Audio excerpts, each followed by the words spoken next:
அனைவருக்கும் வணக்கம். இந்த பதிவில் நாங்கள் பின்னங்களை எப்படி கூட்டுறது கழிக்கிறது அப்படின்னு சொல்லி பார்ப்போம். இப்போ பின்னங்களை கூட்டுறது கழிக்கிறதுக்கு முன்னுக்கு நாங்கள் பின்னங்கள் ரெண்டு வகையாக இருக்குது. அது என்னன்னு தெரிஞ்சுக்கொள்ளணும். ஒன்று என்னன்னு கேட்டால் கலப்பு பின்னம், இன்னொன்று தகா பின்னம். இப்போ கலப்பு பின்னம் சொன்னால் இப்போ 2.5 அப்படின்னு வச்சுக்கொள்வோமே, இது கலப்பு பின்னம். இதே நேரத்தில் தகா பின்னம்னு சொன்னால் இப்போ 1/2, இது தகா பின்னம். அதாவது முன்னுக்கு 2ஓட வந்தால் அது கலப்பு பின்னம். நம்ம அதே நேரத்தில் இன்னொரு விஷயம் தெரிஞ்சுக்கொள்ளணும். இப்போ சாதாரணமாக எந்த ஒரு இலக்கம் 1 இருக்கலாம், 5 இருக்கலாம், எதுனாலும் இருக்கலாம். இதுக்கு கீழே 1 இருக்குன்னு அர்த்தம். அதே மாதிரி இதுக்கு குறியீடு சகன்னு அர்த்தம். அதே மாதிரி இதுக்கு அடுக்கு 1 இருக்குது.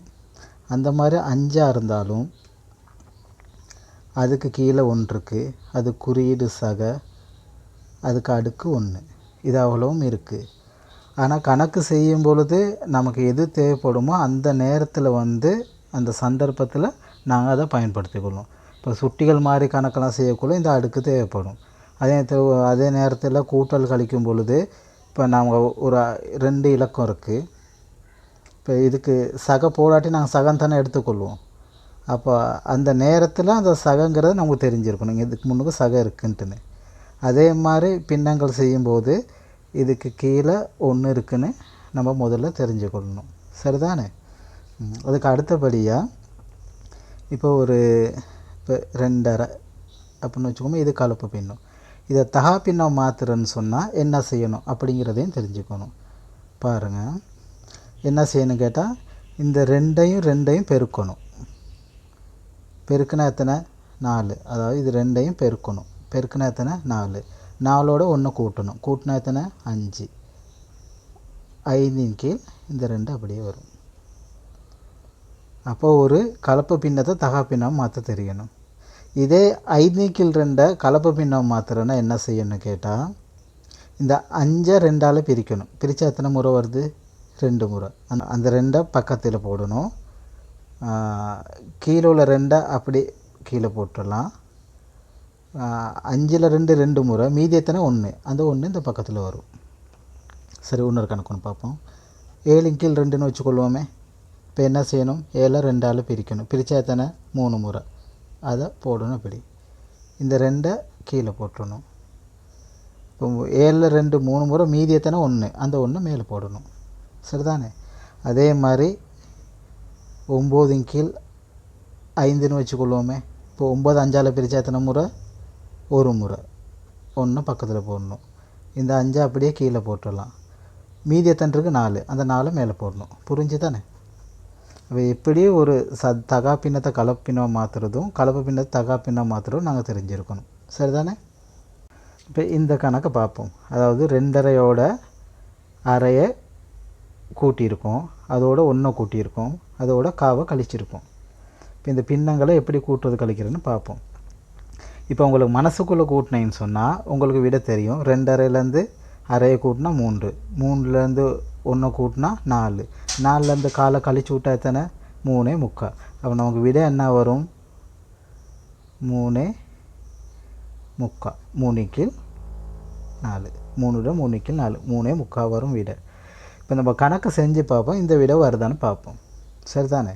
இந்த கலப்பு பின்னமாக இருந்தால் அதை தகா பின்னமாக மாற்றிக்கணும். இப்போ நமக்கு உங்களுக்கு தெரியுதானே தகா பின்னம் மாற்றுறது எப்படின்ட்டுன்னு.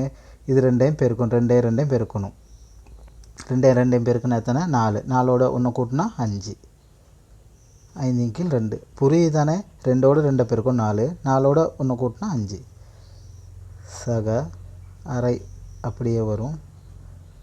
சக 1 சய 1 கீழ் 4. சரிதானே? ரைட். இப்போ அடுத்து என்ன செய்யணும்னு கேட்டால் இந்த 4 2 2க்கு போமாசை பார்க்கணும். இந்த கீழே உள்ள எண்கள்லாம் இருக்குது தானே, இந்த எண்களுக்கு போமாசை பார்க்கணும். போமாசை பார்க்குறது எப்படின்னு சொல்லி இதுக்கு முன்னுக்குள்ள பதிவில் நான் போட்டிருக்கேன். அதை பார்த்து பாருங்கள். அதில் கொஞ்சம் தெளிவாக போட்டிருக்கேன்.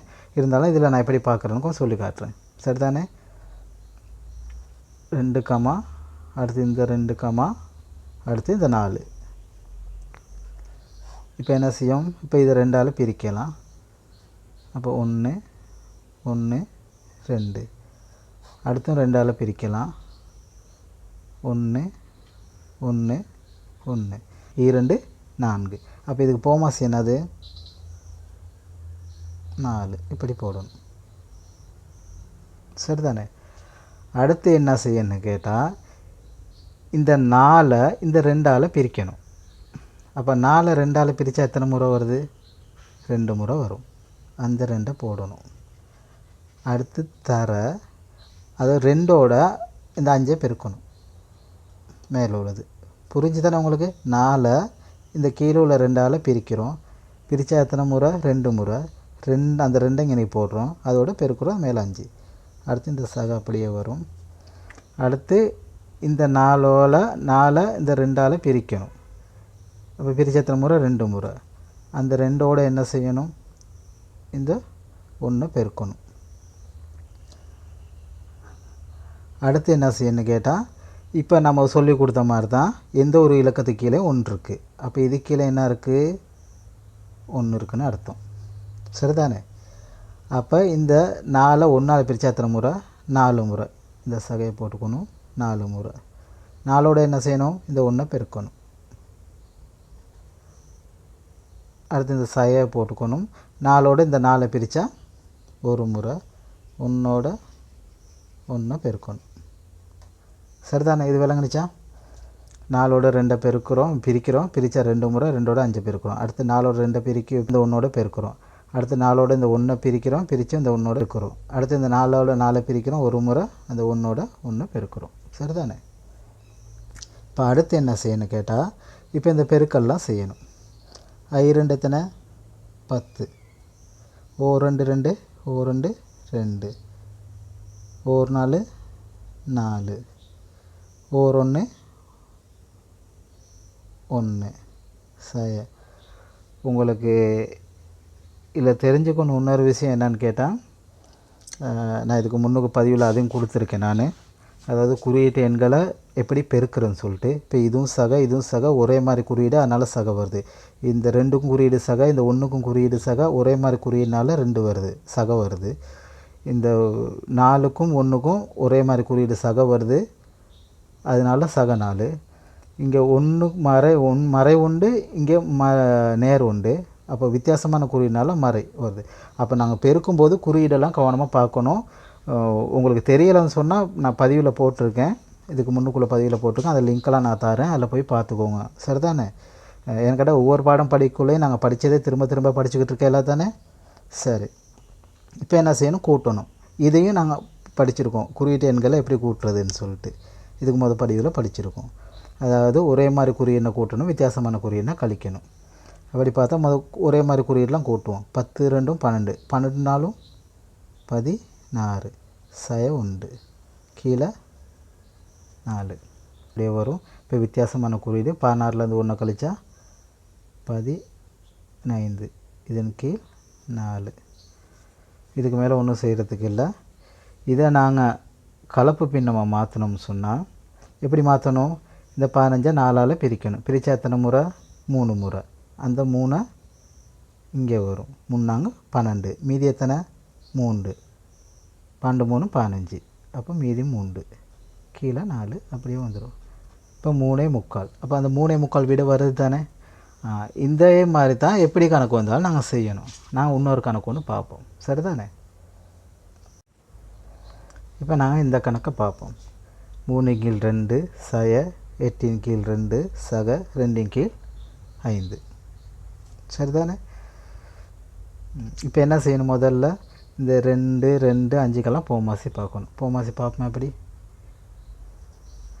2 2 5. இப்போ 2ஆல் பிரிப்போம். 1 1 5. அடுத்து 5ஆல் பிரித்தா 1 1 1. 2 10. இப்போ இதுக்குள்ளே போமாசி எத்தனை, 10.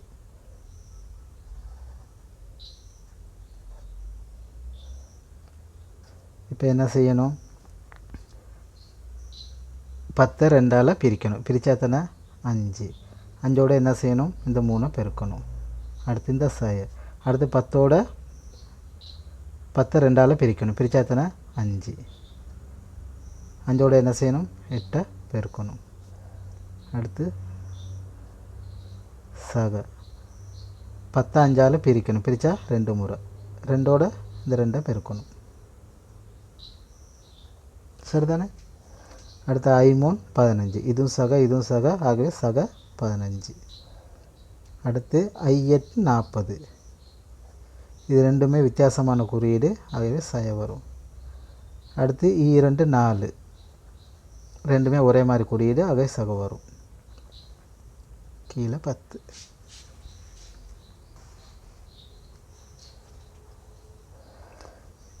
இப்போ என்ன செய்யணும் ஒரே மாதிரி குறியீடெலாம் கூட்டுவோம். இப்போ 15க்கும் சக இருக்குது, 4க்கும் சக இருக்குது, 15 4 19. இந்த சய 40 அப்படியே வருது. இதன் கீழ் 10. இப்போ என்ன செய்யணும் வித்தியாசமான குறியீடு ஆகவே கழிப்படும். கழிச்சா என்ன செய்வோம் 10 இப்போ 40லேருந்து 19 கழிக்கணும். அப்போ 10லேருந்து 9 கழிச்சா 1, இன்றைக்கி 3 இருக்குது, 3லேருந்து 1 கழிச்சு விட்டா 2, 2 கீழ் 10. இப்போ அடுத்து என்ன செய்யணும் இதை கலப்பினமாக மாற்றி போடலாம். இப்போ 21ல் 10 எத்தனை முறை 2 முறை, மீதி எத்தனை 1 கீழ் 10. அவ்வளோதான். புரிஞ்சா? அப்போ நீங்கள் இந்த மாதிரி கணக்குகளில் உள்ள நிறைய பயிற்சிகள் செஞ்சு பாருங்கள். இப்போ இந்த கணக்கு செய்கிறதுக்கு கட்டாயம் நமக்கு போமாசி தெரிஞ்சிருக்கணும், குறியீட்டு எண்களை எப்படி கூட்டுறது கழிக்கிறதுன்னு தெரிஞ்சிருக்கணும், அதே மாதிரி குறியீட்டு எண்களை எப்படி பெருக்கிறது பிரிக்கிறதுன்னு சொல்லி தெரிஞ்சிருக்கணும், கலப்பு பின்னத்தை தகா பின்னம் மாற்ற தெரியணும், தகா பின்னத்தை கலப்பு பின்னமாக மாற்ற தெரியணும். இப்படி நிறைய விஷயங்கள் தெரிஞ்சால் தான் இந்த கணக்கையும் செய்யலாம். அப்போ இதுக்கான பேசிக் எல்லாமே இதுக்கு முன்னுக்கான பதிவில் கொடுத்துருக்கேன். அது தெரியலைன்னு சொன்னால் பார்த்து படிச்சுக்கோங்க. சரிதானே? நன்றி, வணக்கம்.